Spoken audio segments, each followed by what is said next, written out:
ته همسایه او تا سره د اوسېدو دپاره کور نشته دی، ډېر زیات غریب یې، پردو کورونو کې اوسېږي، پردي هغه خدمتونه کې څوک درته هغه ستغ سپورې وایي. دا وظیفه که الله به دله خپل کور درکړي انشاءالله. د قرآن مجید د آیات درته اوس ښیمه. یا ته د روزۍ نه ډېر سخت پریشان راغلی، روزي دې لنډه تنګه ده، که ته هم دا وظیفه وکړې الله جل شانه به د ستا روزي هم پراخه کړي. یا ته یو ځای کې مسافر یې، د ستا نه غلانو خبد واغشتل، یا د ستا سره ډېرې والا دوکه وکړه، ستا نه هر څه واغشتل، اوس تو صرف بلکل 2 لاسه 2 خپې یې. که دا وظیفه وکړي نو الله به تاسو ته دغه اسباب برابر کړي، تمام حاجتونه به ستاسو پوره شي. دا وظیفه دا درته ښیم د قرآن مجید آیات دی، ډېر زیات مبارک آیات دی د سورې اعراف. آیات مبارک هم درته ښیمه، الفاظ هم درته ښیم، طریقې هم درته ښیمه چې په کومې طریقې سره به دا آیات وایي. د دې آیات مبارک وظیفه به تاسو په کومې طریقې سره کوئ، څنګه به یې کوئ. دا خبره یاد ساتئ چې ډېر کسان داسې دي چې هغوی په پردو کورونو کې، پردو مینو کې به اوسېدل، د هغوی ماشومانو به ورته خبرې کولې، لوی به ورته خبرې کولې، خلک به د هغې نه ډېر سخت تنګ راغلي وو. او پردي چې دي همسایه‌توب نن سبا وخت کې خو بلکل د بل کس غلامي کول دي. اوس د آقا خوښه ده، د غلام باندې څه کارونه کوي، د آقا خوښه ده، آقا نه څوک تپوس نشي کولی. اوس که چېرته د هغو نه تپوس کوې، تا ته به وایي چې ځان له د بل کور پیدا کوه. نن د قرآن مجید د آیات درته ښیم، د دې وظیفه خصوصا که هغه وروڼه راونیسي چې د هغوی خپل کور نشته دی، د دې وظیفې په برکت سره به الله جل شانه هغوی ته خپل کور ورکړي. د دې نه علاوه یو انسان دی، د هغو روزي لنډه تنګه ده، په کور کې هېڅ خیر او برکت نشته دی. یاره جي زه خو اوړه راوړم او داسې لکه د خوا رنګه والوځي، په پته باندې پوه نه شمه. یاره جي زمونږ په دې کور کې دا خوراکیان ډېر زیات دي، نه خوراکیان پکې ډېر زیات نه دي، د ستا په کور کې برکت نشته.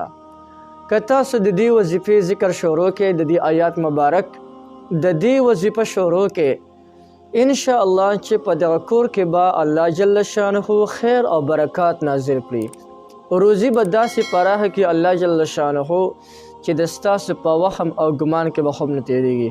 دې نه علاوه که چېرته مسافر وي، په سفر باندې روان یي، ارڅه وشول، یا تېنه اغلانو ډاکوانو واغشتل، د یک تنخوا دی، 2 لاسه 2 خپې دي، که هغه هم دا وظیفه شروع کړي، الله به ورته څه اسباب برابر کړي او الله جل شانه به هغو ته د معاش چې کوم اسباب دي هغه به ورته برابر کړي.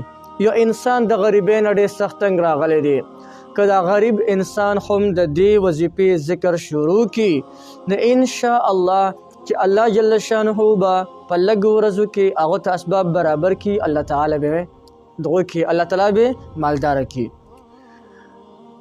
2 آیاتونه مبارکه درته ښیم، یو د سورې مائده او یو د سورې اعراف. د ټولو اول راځئ چې تاسو به یو ټیم مقرر کړئ. بهترینه خبره دا ده چې د سحر د لمانځه نه پس په هماغه مصلې باندې کښېنئ، په کوم باندې چې تا لمونځ کړی، یا په هماغه ځای کې کښېنئ په کوم ځای کې چې تا لمونځ کړی دی، د قبلې طرف ته به دې مخ وي، توجه به دې ټوله الله ته برابر وي او دا آیات مبارک به ووایي. بسم الله الرحمن الرحیم ولقد مکناکم فی الارض وجعلنا لکم فیها معایش قلیلا ما تشکرون. سورة اعراف آیات نمبر 10. چاته یاد نشو قرآن مجید کلو کې په سورة اعراف کې آیات نمبر 10 راواړوئ، دا شته دی. د سحر د لمانځه نه پس به دا 100 او 150 پیرې ووایي. د هغې نه پس به د سورې مائدې دا چې دی آیات مبارک وایي. ربنا انزل علينا مائدة من السماء تكون لنا عيدا لأولنا وآخرنا وآية منك وارزقنا وأنت خير الرازقين. سورة مائده آیات نمبر 100 او 14. د هغې نه پس به دا آیات 9 پیرې ووایي، د اسمان په طرف باندې به شوف یا توقف وکې او د هغې نه پس به بیا لاس پورته کې او د خپل حاجت دپاره به سوال وکړي که تا سره د اوسېدو دپاره کور نه یا الله ما ته د اوسېدو دپاره خپل کور راکړي غریب یا الله ما چې دی مالداره کړي روزي دې لنډه تنګه ده یا الله زما روزي پراخه کړي یو ډېر زبردست وظیفه مې درته وښوله هر څوک یې کولی شي او هر څوک د دې نه پیدا غشتلی شي